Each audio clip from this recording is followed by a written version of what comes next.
முஸ்லிம் Congress MP ஆகிய நமது Hezbollah அவர்கள் மாகாண சபை தேர்தலிலே கட்சி மாறி முஸ்லிம் காங்கிரசுக்கு மிகப்பெரிய துரோகம் இழைத்து முஸ்லிம் சமூகத்தை காட்டிக் கொடுக்கவில்லையா?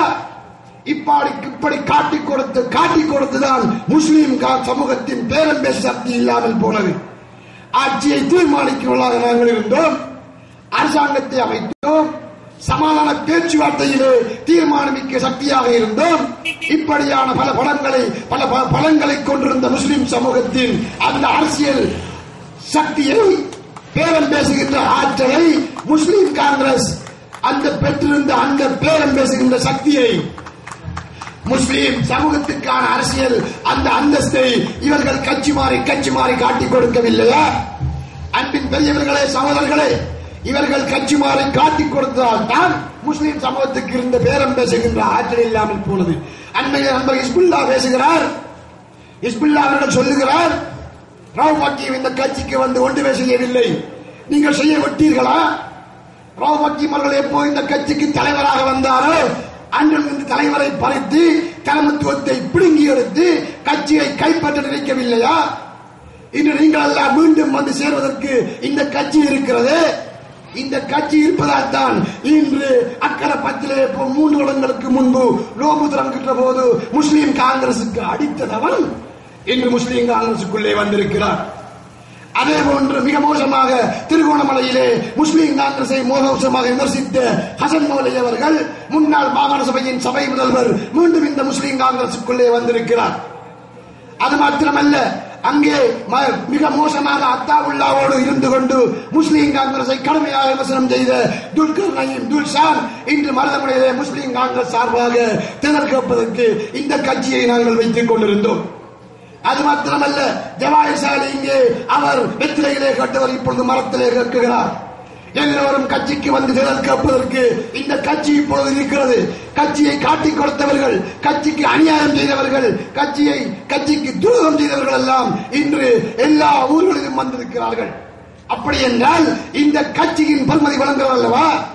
நான் கருத்தரங்களே சொன்னேன், போன பாராளுமன்ற தேர்தலிலே எங்கள் மேடையிலே ஆட்கள் இல்லை, மேடைக்கு வருவதற்கே பயம். இன்று எங்கள் மேடை நிரம்பி வருகிறது, கதிரை இல்லாமல் முக்கியஸ்தர்கள் கீழே நிற்கிறார்கள். போன பாராளுமன்ற தேர்தலிலே கடற்கரையிலே நாங்கள் கூட்டம் போது பேச ஆள் இல்லை. அக்பர் பாதுஷா அந்த அரை ஒரு மணித்தியாளர் பேசினார், இன்று அவருக்கு 10 நிமிஷம். மாணவர்கள் அன்சார் பேசினார். பேச்சாளர்கள் இல்லாமல் 3 மணித்தியாளர்கள் நான் பேசினேன்.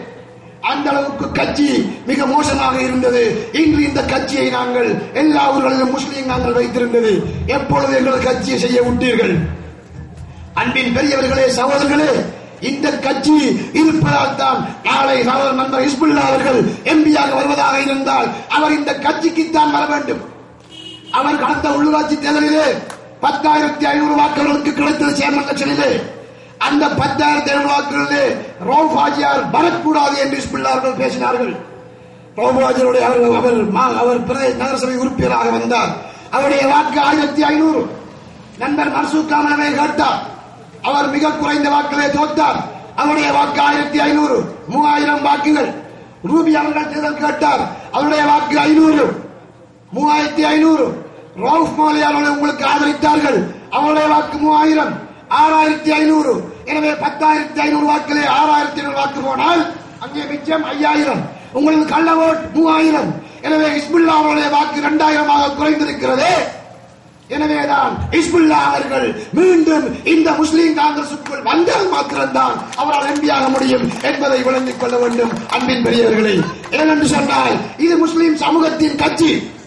வெறுமனே ஓட்டு போடுகிறோம். ஹிஸ்புல்லா அவர்கள் பேசியிருக்கிறார்கள், மரத்துக்கு வாக்கு போட்டால் நாளை மறுமையிலே அல்லாஹ்வுக்கு பதில் செய்ய வேண்டுமா? பள்ளியை உடைக்கின்ற இந்த வெற்றிலைக்கு நேற்று முந்தநாள் பள்ளிக்குள்ளே புகுந்து ஒரு கொட்டிகாவத்தையிலே மோத்தினாருக்கு அடித்திருக்கிறார்கள், கோயிலவத்தையிலே மோத்தினாருக்கு அடித்திருக்கிறார்கள்.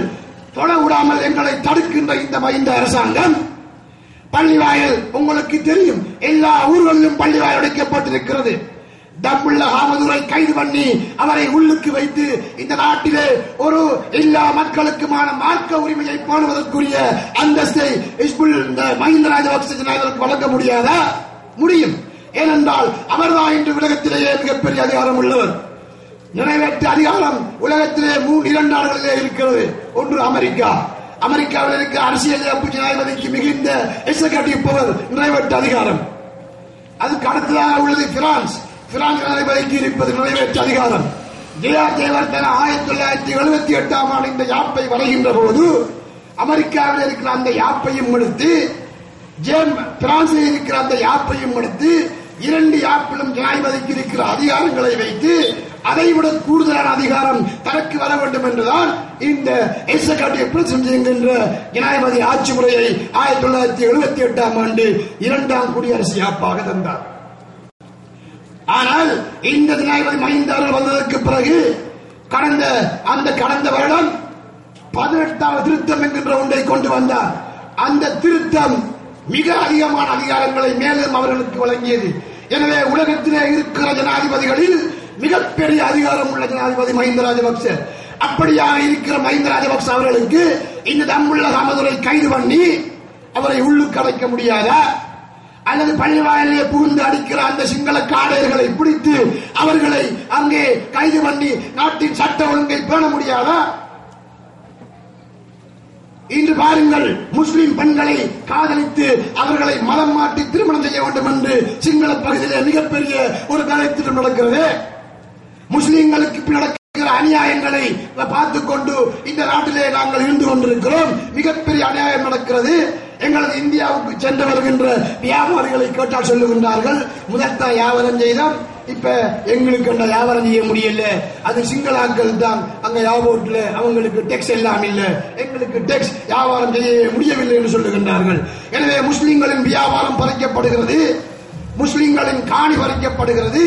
இறுதியிலே அல்லாஹ்வை சுஜூத் செய்கின்ற அந்த மார்க்க உரிமை பறிக்கப்படுகின்ற இந்த நாட்டிலே நாங்கள் வாழ்ந்து கொண்டிருக்கிறோம்.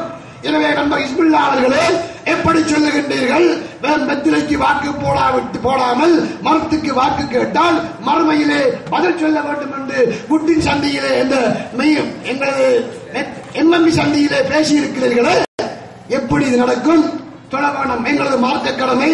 காவிரையும் முஸ்லிம்களையும் பிரிக்கின்ற பிரிவை கூட தொழுகை, அந்த தொழுகையை தொழ வேண்டாம் என்று பள்ளி வாயிலை சுற்றி வளைத்து பிரித்து வருகின்ற இந்த அரசாங்கத்தின் அமைச்சராக நீங்கள் இருக்கிறீர்கள். அப்படி இருந்து கொண்டு இந்த எங்களது வாழ்வாதார உரிமை, முஸ்லிம்களுக்கான மார்க்க உரிமையை பறிக்கின்ற இந்த வெற்றிலைக்கு வாக்கு போட சொல்லுகின்றீர்களே, எப்படி போடுவது? நீங்கள் மரத்துக்கு வாக்கு போடாவிட்டால் தான் நாளை அல்லாஹ் உங்களிடத்திலே கேட்பான். முஸ்லிம்களுக்கு அநியாயம் நடந்தது, சிறுபான்மை சமூகத்துக்கு அநியாயம் நடந்தது. அந்த அநியாயம் நடந்த போது நீங்கள் இதை தடுக்காமல், உங்களுக்கு வந்த வாய்ப்பை பயன்படுத்தாமல் தவறவிட்டு நீங்கள் இந்த வெற்றிலைக்கு போட்டு நாசமா போனீங்களே என்று அல்லாஹ் கேட்பான். எனவே அந்த அவப்பெயர் எங்களுக்கு வரக்கூடாது. நாங்கள் சமூகத்துக்காக பாடுபட வேண்டும் என்று உங்களுக்கு கோபம் இருக்கலாம், அல்லது இங்கே இருக்கிற வேட்பாளர்களே கோபம் இருக்கலாம். இருந்தால் விட்டு மரத்துக்கு மட்டும் போடுங்கள். அன்பின் பெரியவர்களே, ஏனென்றால் முஸ்லிம் காங்கிரஸால் மாத்திரம்தான் முஸ்லிம்களுக்கான அரசாங்கம், முஸ்லிம்களுக்கான முதலமைச்சர் எல்லாவற்றையும் உருவாக்க முடியும். ஏனென்றால் நான் ஏற்கனவே சொன்ன அந்த பேரம் பேசுகின்ற ஆற்றலை இழந்தோம் என்று சொன்னேன். அந்த பேரம் பேசுகின்ற ஆற்றல் மீண்டும் வரும். கிழக்கு மாகாண சபையில் நாங்கள் பெறுகின்ற ஆசனங்கள் தான் எப்படி நாங்கள் சந்திரிகா அம்மையாரை ஆட்சியிலே அமர்த்தினோமோ, எப்படி ரணில் விக்ரமசிங்கவை ஆட்சியிலே அமர்த்தினோமோ, அந்த ஆட்சி கட்டிலை மீண்டும் நாங்கள் நிர்ணயிப்பதற்கான பேரம் பேசுகின்ற ஆற்றல் வரும். நாங்கள் பலமாக இருக்கின்ற போதுதான் எங்களை அழைத்து பேசுவார்கள். நாங்கள் பலவீனமாக இருந்தால் எங்களை யாரும் அழைக்க மாட்டார்கள். எனவே முஸ்லீம் காங்கிரஸ் பலப்படுவதாக இருந்தால், முஸ்லீம் காங்கிரஸ்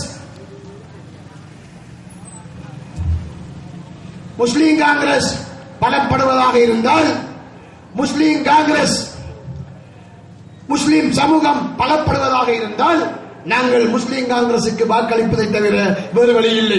இங்கே நல்லாட்சிக்கான மக்கள் இயக்கம் வருகின்றார்கள், அவர்களால் வெல்லவே முடியாது. இன்று இந்த பகுதிகளுக்கு கூடுதலுக்கு வந்திருக்கிறார்கள். அவர்கள் முஸ்லிம்களுக்கு வருகின்ற ஆசனங்களை இல்லாமல் ஆக்குவதை தவிர அவர்களால் எதுவும் செய்ய முடியாது. ஓட்டம் அந்த திருகோணமலையிலே மூதூரிலே ஏன் அடித்து விரட்டி இருக்கிறார்கள்? மூதூர் மக்கள் சொல்லி இருக்கிறார்கள், இங்கே வந்து எங்களுடைய ஊருக்கு வர ஆசனத்தை நாசம் செய்கின்றீர்களே, வராதீங்க என்று அழைத்திருக்கிறார்கள். அவர்கள் காத்தாங்குடியிலே பிறந்ததால் இன்று ஒத்துரம் அடிக்காமல் இருக்கின்றார்கள். அவர்களுக்கு நகரசபையை கொடுப்பதற்கு நாங்கள் எல்லோரும் முயற்சித்தோம். அது அவர்கள் நகர சபை எலெக்ஷன் வந்தால் பார்த்துக் கொள்ள முடியும். இது ஒரு மாகாண சபை தேர்தல். நல்லாட்சிக்கான மக்கள் இயக்கம் 2000 வாக்கை கூட பெறாது. ஆனால் அந்த 2000 வாக்குகளால் முஸ்லீம் காங்கிரசுக்கு வர இருக்கின்ற 3வது ஆசனம் இல்லாமல் போகும். நல்லாட்சிக்கான மக்கள் இயக்கம் பிரிக்கின்ற வாக்குகள் முஸ்லீம் காங்கிரசின் வாக்குகள் தான். அவர்கள் வெற்றிலையின் வாக்கை பிரிக்க மாட்டார்கள். முஸ்லீம் காங்கிரசுக்கு கிடைக்கின்ற அந்த 2000 வாக்கால் இந்த நல்லாட்சிக்கான மக்கள் இயக்கம் முஸ்லீம் காங்கிரசுக்கு வர இருக்கின்ற 3வது ஆசனத்தை இல்லாமல் ஆக்குவார்கள். முஸ்லீம் காங்கிரசுக்கு கிடைக்கின்ற ஆசனங்கள் தான் கிழக்கு மாகாண அரசாங்கத்தை தீர்மானிக்கும். கிழக்கு மாகாணத்திலே முஸ்லீம்கள் இழந்து போன கௌரவத்தை மீட்டு தரும்.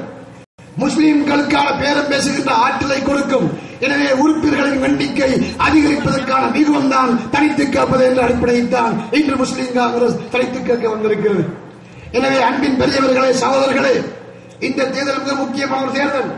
இது தனிப்பட்ட நபர்களை பார்க்கின்ற தேர்தல் அல்ல. அபிவிருத்தி எப்பொழுதும் நடக்கும். ஏற்கனவே பற்றி சொன்னார்கள். இங்கே இருக்கிற பத்ரியா கட்டடம் சுற்றுமதில் தண்ணீர் வாங்கியை நாங்கள் செய்து கொடுத்தோம். இங்கே இருக்கிற வீதிகளை போட்டோம். அங்கே இருக்கிற ரிஷினரிலே பள்ளிவாயல் கட்டி கொடுத்தோம். அங்கு கடற்கரை இருக்கிற மீன்பிடி துறைமுகம் எங்களால் கட்டப்பட்டது. பல உள்ளக வீதிகளை செப்பனிட்டுக் கொடுத்தோம். இங்கே பரீன் நகரத்திலே சிறுவர் பூங்கா அமைத்துக் கொடுத்தோம். பல்நோக்கு கட்டடங்களை அமைத்துக் கொடுத்தோம். நான் நகரசபை தலைவராக இருந்த போது அதற்கு முன்பிருந்த காலங்களிலே முஸ்லீம் காங்கிரசின் ஊடாக பஷீர் சேகர் அவர்கள் நாங்கள் எல்லோரும் இணைந்து அபிவிருத்தி பணிகளை செய்தோம். பல உள்ளக வீதிகளை போட்டிருக்கின்றோம். நாங்கள் அபிவிருத்தி செய்வோம் சொல்ல மாட்டோம். ஆனால் அபிவிருத்தியை காட்டி காட்டி மக்களை ஏமாற்றுகின்ற அரசியல் இந்த ஊரில் இல்லாமல் போக வேண்டும். நாங்கள் எல்லோரும் உரிமைக்கு பின்னால் திரள வேண்டும். உரிமை கிடைத்தால் சலுகை கிடைக்கும் என்பது எங்களுக்கு தெரியும். நாங்கள் முஸ்லீம் காங்கிரசுக்கு கிடைத்த அந்த பாராளுமன்ற உறுப்பினரை அமைச்சரால் சாபர்களை ஆயிரக்கணக்கான மக்களுக்கு வேலை கொடுக்கவில்லையா? தென்கிழக்கு பல்கலைக்கழகம் அமையவில்லையா? பல உயிரியிலே எங்களுக்கான பாடசாலைகள் கட்டப்படவில்லையா? நாங்கள் அபிவிருத்தி அடையவில்லையா? எனவே முஸ்லீம் காங்கிரஸ் எப்பொழுதும் சொல்லவில்லை உங்களுக்கு அபிவிருத்தி செய்வோம் என்று சொல்லவில்லை. உங்களை பாதுகாப்போம், உங்களுக்கு குரல் கொடுப்போம் என்றுதான் சொன்னது. உங்களுக்கு குரலம் கொடுத்தது, உங்களை பாதுகாத்தது. தம்பிள்ள பள்ளிவாயல் தாக்கப்பட்ட போது அதை மிக கடுமையாக அரசாங்கத்தின் நீதியமைச்சராக இருந்து கொண்டு தலைவர் வாபத்தியும் எதிர்க்கவில்லையா? ஆளுங்கட்சிக்குள்ளே எதிர்கட்சி என்கின்ற ஒரு புதிய சித்தாந்தம் உருவாகவில்லையா? இன்றும் அரசாங்கத்திலே முஸ்லீம் காங்கிரஸ் பச்சமன் சுட்டமன் என்ற அடிப்படையிலே இரண்டும் வேறு வேறாகத்தான் இருக்கிறது என்பதை நீங்கள் விளங்கிக் கொள்ள வேண்டும். எனவே அன்பின் பெரியவர்களே, சகோதரர்களே, நீங்கள் மரத்துக்கு வாக்களியுங்கள். இந்த தேர்தலை நான் கேட்கிறேன். இந்த ஊர் சார்பாக கேட்கிறேன். இந்த முஸ்லீம் நாங்கள் உருவாக்கப்பட்ட காலத்திலே இருந்து அன்று தொடக்கம் இன்று வரை இந்த கட்சிக்காக பாடுபட்டுக் கொண்டிருக்கிறேன். இந்த கட்சி என்னைக்கு எத்தனை பேர் அந்த கட்சிக்காக அடி வாங்கி இருக்கிறேன். என் சொத்துக்களை இழந்திருக்கிறேன். நகரசபை தலைவர் பதவியிலிருந்து இறக்கப்பட்டிருக்கிறேன். கேவலப்படுத்தப்பட்டிருக்கிறேன். எனது வீடு உடைக்கப்பட்டிருக்கிறது. நான் மயிலே தப்பி இருக்கிறேன். எல்லாம் இந்த கட்சிக்காக நான் பட்ட அடிகள். ஆனால் நான் அல்லாஹு அக்பர் நாரை தக்பீர் என்று சொன்ன அஷ்ரப் சேரர்களுக்கு பின்னால் வந்தவன். அவர் இந்த கட்சி வந்தபோது நாங்கள் பசவாளியை தூக்கிக் கொண்டு போஸ்டர் ஒட்டுகின்றவர்களாக, மேடையிலே பேசுகின்றவர்களாக, மேடை போட்டவர்களாக, அந்த மேடையை அவுத்துக் கொண்டு செல்லுகின்றவர்களாக, ஒரு அடிமட்ட போராளியாக இந்த கட்சி ஆரம்பிக்கப்பட்ட காலம் தொடக்கம் அஸ்லம் அவர்களோடு நாங்கள் ஓட்டமாவடி, ஏராவூர், மூதூர், கிண்ணியா, அம்பாறை என்று பல இடங்களுக்கு சென்றிருக்கிறோம். இந்த சாட்சியாக எங்களது துறை தலைவர் இருக்கிறார். எனவேதான் இந்த கட்சிக்காக நான் கஷ்டப்பட்டவன். எனவே இந்த ஊருக்கு ஒரு பிரதித்துவம் தேவை. எனவே எனக்கு நீங்கள் வாக்களிக்க வேண்டும். எனது இலக்கம் 11. அதற்கு நீங்கள் வாக்களிக்க வேண்டும். உங்களுக்கு 3 விருப்பத் தெரிவுகள் இருக்கின்றன. நண்பர் அல்பான் அசார் கேட்கிறார். அவரும் இந்த தேர்தலை கட்சியின் வெற்றிக்காக வந்திருக்கிறார். அவரை கௌரவப்படுத்த வேண்டும். அவருடைய இலக்கம் 12. எங்களது ஊருக்கு ஒரு விருந்தாளி வந்திருக்கிறார். கொழும்பு மாநகர சபையின் பிரதி மேயராக இருந்து செயற்பட்டவர். மக்களுக்காக பல பணிகளை செய்யக்கூடியவர். அவரை கௌரவப்படுத்த வேண்டும். எனவே அவருடைய 8ஆம் இலக்கத்துக்கு வாக்களிக்க வேண்டும் என்று கேட்டு விடைபெறுகிறேன். நன்றி வசனம்.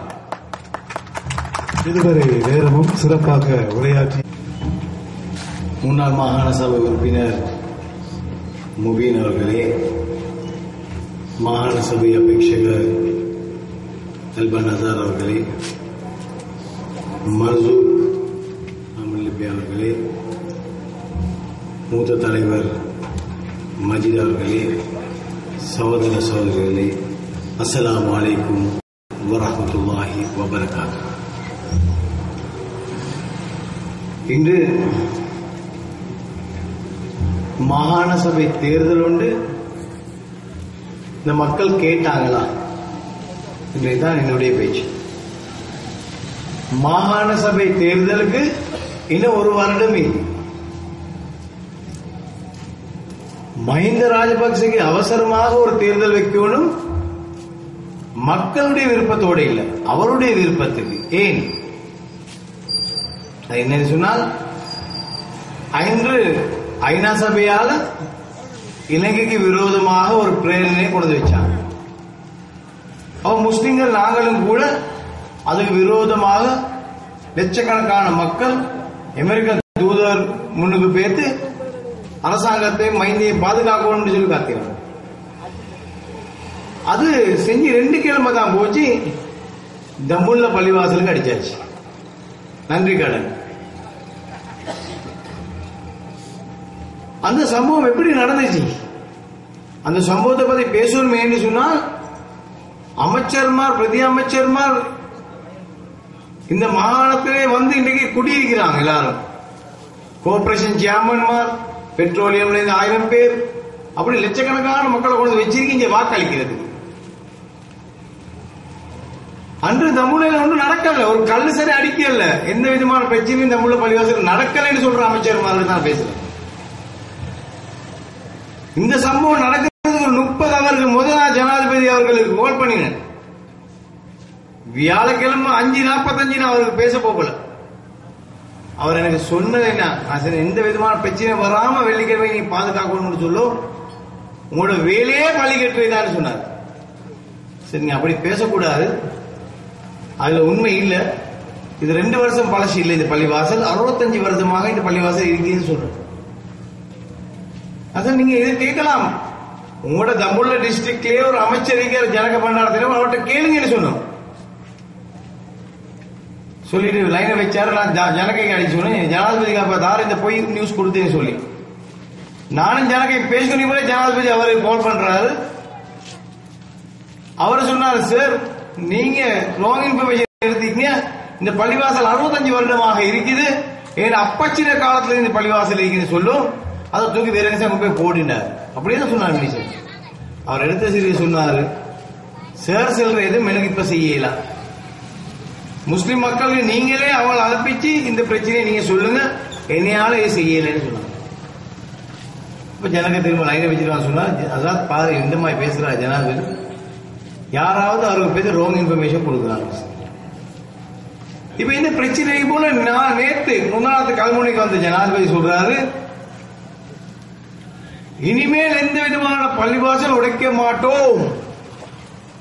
இது முதல் உடைச்சதா அவர் ஏற்றுக்கொண்டாரு, இது முறை உடைக்க மாட்டாராம். அப்ப என்ன வாழச்சேனியில மீட்டிங் உள்ள பேசி நேற்று இறங்கி வர போல கீழே ஒரு பொடியை ஓடி வராங்க. சார் நீ பயமில்லாம சொல்லுங்க, ஜனாதிபதி நேத்து இன்றைக்கு போறாரு ஈரானுக்கு, போனதோட ஒரு பள்ளிவாசலுக்கு அடிப்பான், இது ஷூரா நடக்கும்னு சொன்னாங்க பொடியன். வாழச்சேனை போனா அந்த பொடியனுக்கு ஒரு மாலை நான் போடணும். அவன் சொன்ன மாதிரி சரியா மாறக்கூடிய நேரத்தில் கோயில மத்த பள்ளியில அசான் செல்ல மோதி போய் அடிச்சு பள்ளியை நொறுக்கி அந்த பள்ளிவாசல் எல்லாம் ஆக்கி போட்டு கீழே வந்த 3 வீல் 2 இன்ச்சு 3 வீல் 2 உடைச்சு போட்டு தான் பேசிருக்கான். எந்த விதமான நடவடிக்கையும் போலீஸ் இன்னும் எடுக்கல. இப்ப இங்க இதை பேசினா இன ரீதியாக பேசுறாங்க. இன ரீதியாக பேசுறேன்னு சொன்னாங்கன்னா எந்த மக்களுக்கு ஒண்ணும் கொடுக்கவான எங்களுக்கு மட்டும் தாங்கினா தான் இன ரீதியாக பேசுறாங்க. நாங்க பேசுற எங்க உரிமைக்கு மட்டும்தான். தமிழ்ல பள்ளிவாசல முடிச்சிட்டு வராங்க அனுராதபுரம் உடைச்சு போட்டு வராங்க, குருநாகலைக்கு உடைச்சு போட்டு வராங்க, தெய்வல பாத்தியமாவத்துக்கு பாருங்க, ஜூபிலிக்கிற பள்ளிவாசலுக்கு இப்ப பீரிஸ் ரோடுக்கு வராங்க. அதுபோல ராஜகிரியில மக்கள் தராய் தொழுந்து கொண்டு ஆம்பளை பொம்பளை எல்லாத்தையும் வச்சு லொக் பண்ணி ஹாமதூர் வந்து பிரிச்சு சொன்ன சரித்திரம் தான் நாங்கள் கேள்விப்பட்டோம். இந்த நாட்டில் டிஎஸ்எல் இருந்து வந்த தலைவர்மார் அத்தனை பேர் பார்த்தாலும் ஒத்தருடைய நேரத்தில் காலத்தில் சரி இந்த மாதிரி ஒரு அநியாயம் நடக்கல. இதைத்தான் நாங்க மைந்தை சொன்னோம். இப்ப அந்த மாதிரி பேசின ஜனாதிபதி கல்முனையில் வந்து சொல்றாரு, இப்படி என்னமோ பிரச்சனை நடந்தீங்க, ஒரு அமைச்சரும் வந்து நீங்க சொல்லலை. சரி, அப்ப அதுக்கு கூட ஒரு நல்ல ஒரு மரமொழி இருக்கு. எப்படின்னு சொன்னா, கேபினெட்ல வச்சு ரிஷாட் பதூதீன் இதை பேசினார். பேசின சரி காதை கேட்காதமா இருந்து கீழே வச்சுட்டு ரவுஃபா கேம் தலைவரை கூப்பிட சொன்னானா, இவன் என்ன நீ கேட்க வேண்டிய பிரச்சனை இவன் கேட்கிறான்னு சொன்னானா. அதுக்குள்ள ஒரு மூட்டு 2 பேரும் அடிச்சு கூட சாவுங்க. அப்ப அந்த சம்பவம் அப்படி இருக்கு. அன்றைக்கு தமிழ்ல பள்ளிவாசல்ல ஆமது வந்து சிவரை கழட்டி டான்ஸ் பண்ணினது நாங்க எல்லாரும் பார்த்தோம். அது அப்படி நடந்ததை வந்து ஒண்ணுமே நடக்கலன்னு அமைச்சர் சொல்றேன்னு சொன்னா சமுதாயத்தை காட்டி கொடுத்ததாக தான் இருக்கு. நாங்க லா இலாஹ இல்லல்லாஹ் முஹம்மது ரசூலுல்லாஹ் கலிமா சொன்ன மக்கள். எங்களுக்கு நாளை என்ற நாள் ஒன்று இல்ல. நான் இன்றைய பேசுவேன், அடுத்த ஸ்டேஜ் என்ன வாழச்சேனை இல்ல, வாழச்சேனை கூட போற எனக்கு ஷுவர் நிச்சயம் இல்லை. அப்படிதான் முஸ்லிமா நாங்க பிறந்தீங்க. அவன் கபூர்ல கொண்டு போய் எங்களை வச்சாருன்னா, சகோதரர் ஸ்கூலா கொண்டு போய் வச்சாருன்னா அங்க யார் வருவா? முன்கர்ண கீழ் தான் வருவாரு. ஐயோ மம் ரப்புக்கு போனதுக்கு கேட்பாரு. அப்ப மைந்து வந்துருவாரா? உதவி பண்ணிடுமா மைந்துக்கு? மமா தீனுக்கு கோட்டாபி வருவாரா? மமா கிபிலத்துக்கு பசில்ராஜ் பற்றி வருவாரா? ஒத்தருக்கும் வர கிடைக்காது. நீங்க செஞ்சு கொண்டு போன நலவு மட்டும்தான் உங்களோட வரும். அதை மறந்துடக்கூடாது. உங்களோட சுய லாபத்துக்காகவே நாங்க அரசியல் செய்யக்கூடாது. ஹக்கை பேசணும். யாரா இருந்தாலும் கவலை. முஸ்லிம்கள் தலை நிமிர்ந்து வாழ்ந்தாவணும். யாருக்குமே தலை குனிய கூடாது. அது மஹிந்த ராஜபக்சே ஆகிடும், சரத் பொன்சேகா ஆகிடும், ரணில் விக்ரமசிங்கே ஆகிடும் என்று நான் சொல்லிக்கொள்ள விரும்புகிறேன். இன்று அபிவிருத்தி சொல்றாங்க. நிறைய அபிவிருத்தி நடந்திருக்கான். 2013 அபிவிருத்தி முடிஞ்சான். இது 94ஆம் ஆண்டுல இந்த செஞ்சு வந்த அபிவிருத்தி செஞ்சு வந்து இப்ப முடிகிற அளவுல 2013 முடிச்சிருவாரோ. அதனால இதுக்கு தேர்தல் வாக்களிக்கணுமா? அபிவிருத்தி நடந்திருக்கியா? உங்களோட குப்பையை கொட்டிக்கொள்ள இடமில்லைன்னு சொல்லி மக்கள் சொல்றாங்க. வந்த நாள்ல இருந்து அதுக்கு 500 அமெரிக்க ஒவ்வொரு ஊட்டாயம் எடுத்து அந்த சல்லிக்கு என்ன நடந்தது தெரியா? உங்களோட குப்பையை கொண்டு போறதுக்கு ஒரு 100 ரூபாய் சல்லி கொடுக்கணுமா கிழமைக்கு ஒருக்கா? இது கொழும்புலையும் எடுக்க மாட்டோம் நாங்க. அது சொன்னது சகோதரி ஸ்கூலா சொன்னாரா? அந்த 7 ஊடிக்கு கொழும்புல அது வரைப்பணம் நான் கெட்டுறேன் வந்து 54,000 நான் கெட்டுறேன்னு சொன்னாராம். 54,000 வரிப்பணம் கெட்டுறா நீங்க நினைச்சுக்கோ எப்படி பெரிய ஊடாக்கணும். அது சொன்னாராம் மசாத் சாலிய இம்போர்ட் பண்ணி இந்த இடத்துக்கு சொல்லி இம்போர்ட் பண்ண காலம் வந்துட்டு ஏன்னு சொன்னா நீங்க ஒன்னும் செய்யாது. நீங்க செஞ்சீங்கன்னா நான் வர வேண்டிய அவசியமே இல்லை. ஆனா நீங்க இங்க ஓட்டு எடுத்து போட்டு நீங்க கொழும்புல போய் செட்டில் ஆகிக்கிறீங்க. நான் என்ன பட்டம் பதவி எல்லாத்தையும் விட்டு போட்டு உங்களுக்காக மக்களுக்காக நான் இங்க வந்தீங்க. அதுதான் உங்களுக்கு உள்ள வித்தியாசம் சொன்னேன். அதுதான் வித்தியாசம். இப்ப ஜனாதிபதியில இருந்து அமைச்சர், டிப்யூட்டி மினிஸ்டர் எல்லாத்துக்கும் பிரச்சனையே ஆசாத் சாலி தான். அவரு ஜனாதிபதி பேசுறாரு அக்கறை 10 மக்களுக்கு லைவாக அவர் டெம்பிள் ட்ரீஸ்ல இருந்து பேசுறாரு. அவர் பேசுறது ஆசாத் சாலி ரவுஃபாக்கு இனவாதத்தை தூண்டி விட்டுறாங்களாம். நாங்க இனவாதத்தை தூங்கல, இனவாதத்தை நாங்க பேசவே இல்லை. எங்களோட உரிமையை மட்டும்தான் பேசுறோம். ஏன் நாங்களும் இந்த நாட்டில் மக்கள், சிங்கள மக்களுக்கு என்ன உரிமை இருக்கோ, தமிழ் மக்களுக்கு என்ன உரிமை இருக்கோ அதே உரிமை முஸ்லிம்களுக்கு இருக்கு. நாங்க எங்க இருந்து வந்தவர்த்தானும் இல்ல, நாங்க தூத்துக்குடியில இருந்து வந்தவனும் இல்லை சொல்லி ஜனாதிபதி அவர்கள் நான் சொன்னேன். எல்லா உரிமையும் எங்களுக்கு இருக்கு. இவங்க நினைச்சு கொண்டிருக்கிறாங்க இவங்க செய்யற எல்லாத்தையும் பார்த்து நாங்க சும்மா இருக்கணும், நாங்க கேள்வி கேட்க கூடாது. இன்று பாருங்க 3ஆம் தேதி வாரேன்னு சொல்லி எத்தனையோ ரோட்டுக்கு பெச் போடப்படுவது. இப்ப ராவோடு ராவா ஃபேன் லைட் எல்லாம் தொடச்சி நீங்க நோம்ப வரவே இருங்கன்னு சொல்லி நீ அந்த நேரத்தில் வந்து இந்த ரோட்டை பெச் பண்ணினாலும் கவலை அல்லாக்காக வேண்டி செஞ்சு இது மைந்தேக்காக வேண்டி ரோட்டை பெச் பண்றேன்.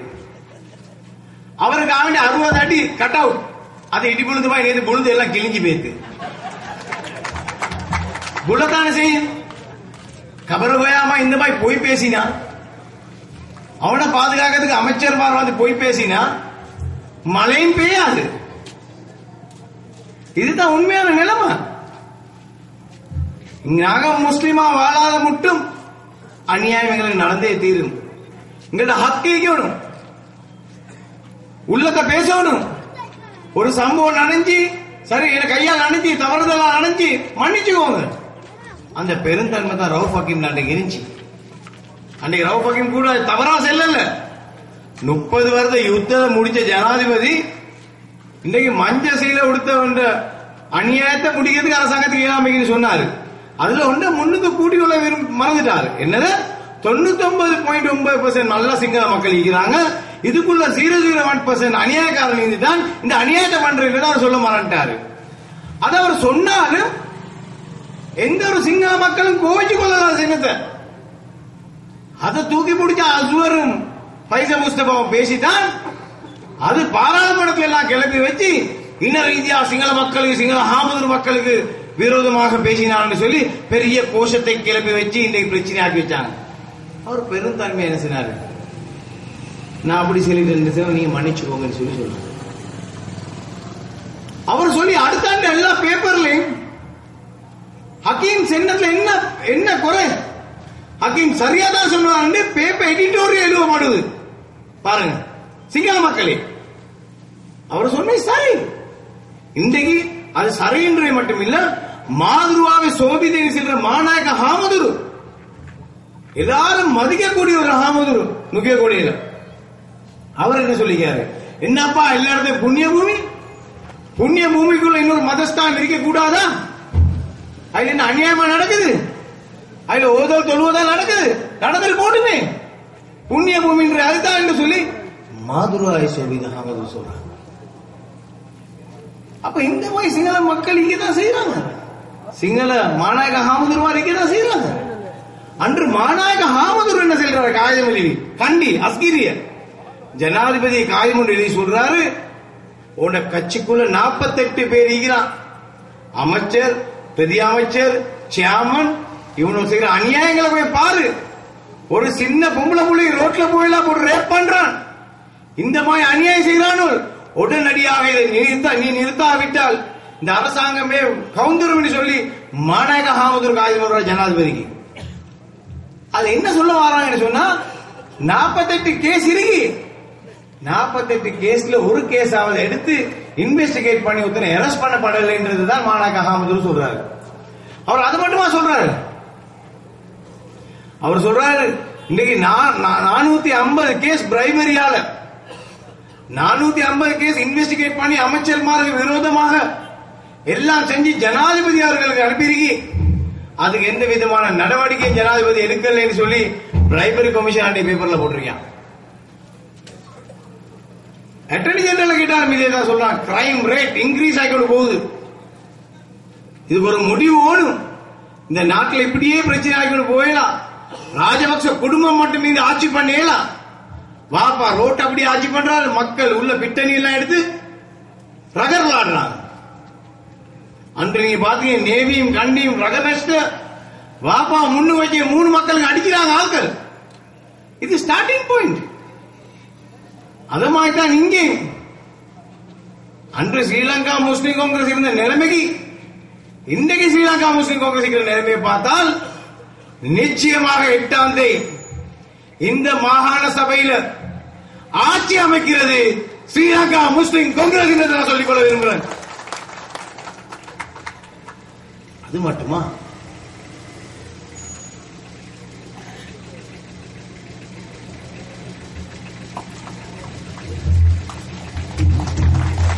இப்பொழுது எமது அழைப்பை ஏற்றி வருகை தந்திருக்கின்ற ஸ்ரீலங்கா முஸ்லிம் காங்கிரசின் தவிசாளர் அல்ஹாஜ் பசீர் சேவதாவ் அவர்களை வருக வருக என நாம் அன்போடு வரவேற்கின்றோம்.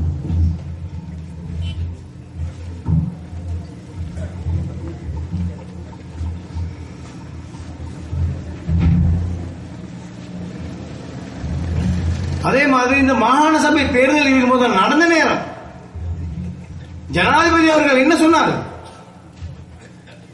எந்த இன மக்கள் கூட வாக்கெடுக்கிறாங்களோ அந்த இனத்துக்கு தான் நான் முதலமைச்சர் பதவியை கொடுப்பேன்னு சொன்னாரு. அதே மாதிரி கிடைச்சிச்சு. ஹாஜியார் என்ன போடுற மாதிரி சூட்டை போட்டுக்கொண்டு டெம்பிள் ட்ரீஸ் போனாரு. நான் ஓத்தடிக்கிற எத்தனை மணிக்கு கேட்டாரு, ஓத்தா கொடுத்தா போராட்டி கொண்டு உனக்கு தாரோடைய சீஃப் மினிஸ்டர் ஆக்கிறீங்க சொல்றீங்க கேட்டான். அப்படிதான் கேட்டான். எல்லாரும் வாய மூடி வந்தாங்க. நேர டெலிபோன் பண்ணி எல்லாத்தையும் அழைப்பிக்கப்பட்டுச்சு ஃபௌசி மாமாட்ட வீட்டுக்கு. அங்க வச்சு எல்லாரும் ராஜினாமா கடிதத்தை கொடுப்போம், நாங்க அரசாங்கத்தில் வெளியாகிறோம் எல்லாரும் சைன் பண்ணினாங்க. திரும்பி பாப்பல ஒத்தனை காணும். அக்கறை பத்து மாநாயக ஹாமதுருவ